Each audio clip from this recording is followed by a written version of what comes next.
What's good, guys? I hope you're all having a great weekend and you're ready for the week ahead.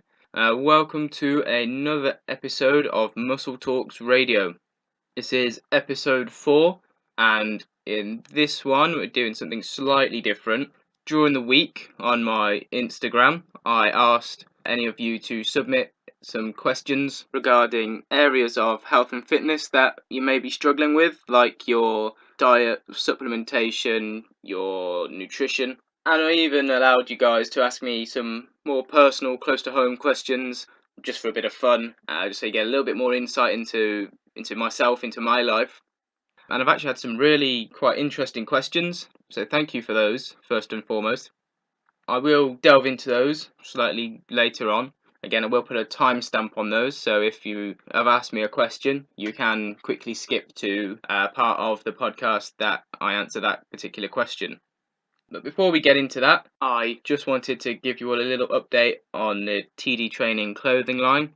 So we are quite close now to finding a supplier for our new products, mainly being t-shirts, both muscle fit and regular fit. And we have a couple of new designs that we want to bring out. Keep your eyes peeled for those. That should be materialising in the next couple of weeks, if you'll pardon the pun. As soon as we've made headway with that, it will be on my Instagram, on the TD Training Instagram page, on Dean's Instagram too, of which I will also tag in this description of the podcast, so you can keep your eyes on that. We hope also to have the website up and running by the end of this year, so I'm not going to reveal too much about that. It will be a little bit like an online store for clothing, and plenty more, let's say, interactive features that you can kind of delve into if you need a little bit more support in the gym or on your training. Basically, it'll be like having a personal trainer, but without the high personal training prices. It's taken months and months of planning and meetings amongst ourselves, so as soon as that becomes, we'll let you know. Hopefully that will be beneficial to a lot of you guys. Beginning with the questions then, we'll start with probably the more serious ones and then finish with sort of the more personal ones, so we end on a bit of a lighter note. In a first come, first serve basis, we'll get with the first question. It was, could you give me advice on how to get lean abs? Oh, yeah. Basically, there is no way you can get lean abs unless you are strict with yourself in terms of your diet. In episode 3, I spoke about flexible dieting and how that can be used as a tool to help you lose body fat and how to calculate your macros. As they say, abs are made in the kitchen, which is true. However, you have to be able to train them. I'd recommend anywhere between sort of 3 to 5 times a week. Doesn't have to be anything major. You don't need any great attention. Maybe 2 or 3 exercises, maybe 3 sets of each. Maybe even do them as a circuit at the end of perhaps 3 normal workouts in your week, and that should be enough. Providing in those 3 exercises that you perform, you're hitting your lower abs, your obliques, and your upper abs, so you get a good mixture of the muscles in there, so you don't get some which are kind of overdeveloped and some which are underdeveloped. Your abs are a muscle that recover very quickly, so you can train them every day if you need to, but I don't see that as a necessity. So 3 to 5 times a week training your abs should be enough to bring them up while keeping a firm grip on your diet in order to remain lean. Thoughts on using Olympic lifts, such as a snatch, clean, to build strength versus bench, squat, deadlift. So that'll be using your functional moves as opposed to your powerlifting split. If you're looking to get strong and increase the size of the specific working muscles, I would use your traditional powerlifting split, so your bench, squat, deadlift, focus on your compound movements. This will allow you to focus on any weaknesses you might have and bring those up. So perhaps your chest might be a weakness for you. So obviously the more bench press you do, the more practice you do, the better you'll get at it. Whereas with your Olympic lifts, it's not specific. So obviously you can do your clean and jerk, clean and press, but You can do your overhead press as a compound movement when you do your compound training. It might be that you can't train as often doing your compound movements, but I think that would be much more beneficial when it comes to gaining strength. If you're looking for kind of overall functionality and kind of a good whole body workout, then stick with your clean snatch, different kind of presses, things like that, which you would associate. The interesting thing about your Olympic lifts is I actually read an article online not so long ago that said in order to improve them, you must get better at things like your back squat, your front squat, your overhead press to build up the strength in the muscles that you would use to perform the exercises. So in terms of getting strong, I would always revert back to your basic compound movements. However, your Olympic training is fantastic for your fitness. As a result, for clients who are targeting weight loss, I would stick with these kinds of exercises due to obviously it being recruiting muscles from the whole body rather than just targeted areas. So inevitably you will burn more calories, which in my opinion is just wasted energy. So in answer to your question, to build strength, I would focus on a powerlifting split. So your bench press, your squats, deadlifts, tricep dips, and overhead press. As long as you're hitting those exercises consistently and making sure you progressively overload them, you should see some strength increase at a fairly rapid rate. Next question. Thinking about getting creatine, what's your opinion on it? With the main aim is losing weight. Get it, in short, 100%. All creatine will do is you may get some mild water retention, but nothing major. You'd have to be taking a lot to do that. 5 grams, that's typically 1 scoop, either pre-workout or post-workout. I take mine pre-workout simply because it just helps with the cell volumization and also will contribute slightly to your creatine phosphate energy system. So you should feel a little bit more of a energy boost, if you like, during your workouts. Hence, you should see some minor strength increases, therefore burning more calories, aiding your weight loss. It isn't an essential supplement to use while training, but if you use it effectively, it can become it can be effective. But that was a fantastic question. Yeah, thank you for that one. What is the best protein to take for extreme sports? The example I've been given is scootering. As far as I'm aware, diet is important in most sports. Obviously, the protein aspect will allow your muscles a greater ability to repair themselves after you've done the sport. Just like bodybuilding, I guess, I would recommend just a standard whey protein.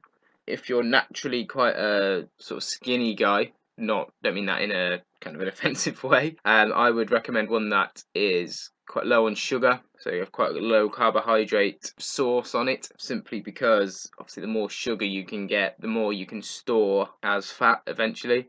Things like a bulk powders Informed Whey are very good. They're also through Informed Sport, been tested by Informed Sport, so there's any banned substances in it. But to be honest with you, I wouldn't really bother with protein powder if you're able to hit your protein requirement through your diet. Protein bars are a good way to keep that kind of on track, if you like, while you're traveling maybe. Grenade do some fantastic ones. The Carb Killer range, they do a lot of flavours, some quite exotic ones, if you like. New one that I tried recently was their birthday cake flavour, which is probably one of my favourite ones that I've ever had.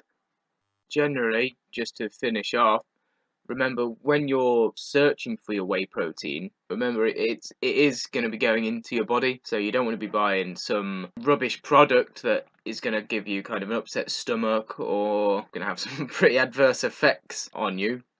You know, you wouldn't fuel a plane with the incorrect fuel, would you? So that's how I see buying your whey protein. You shouldn't put anything in your body that isn't completely what's best for you. But yet another fantastic question. I love it. The last one I've got is, when I diet, I get headaches when I train from the low sugar and I feel more fatigued. How do I avoid this?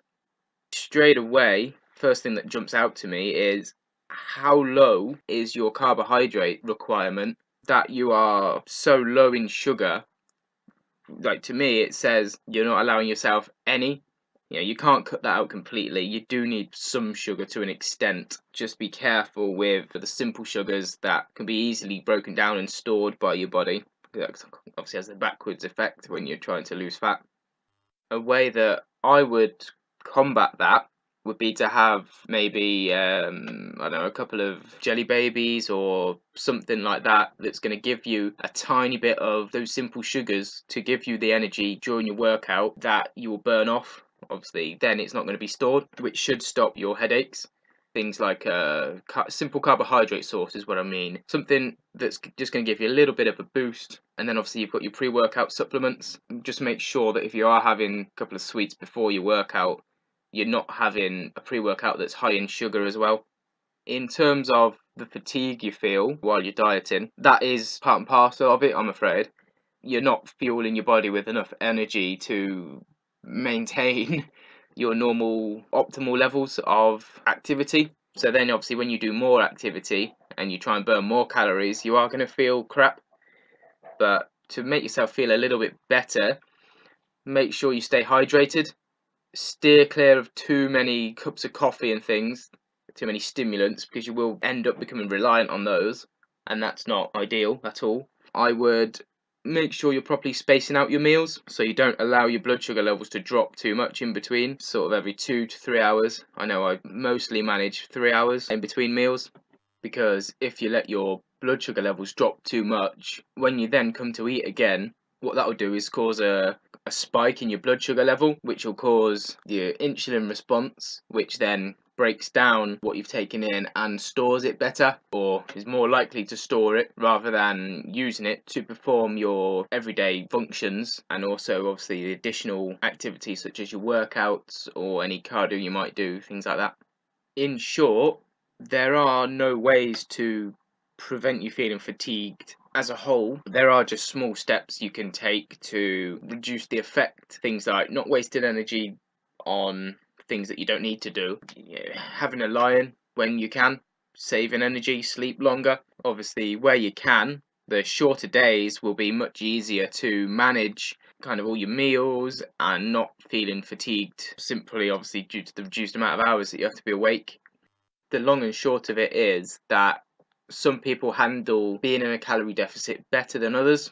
All you can do is make sure that your deficit isn't too severe, so you're not going catabolic and sort of burning more muscle than you are fat, and just trust the process and enjoy it. That would be my advice to you. Please advise when to finally up the trend.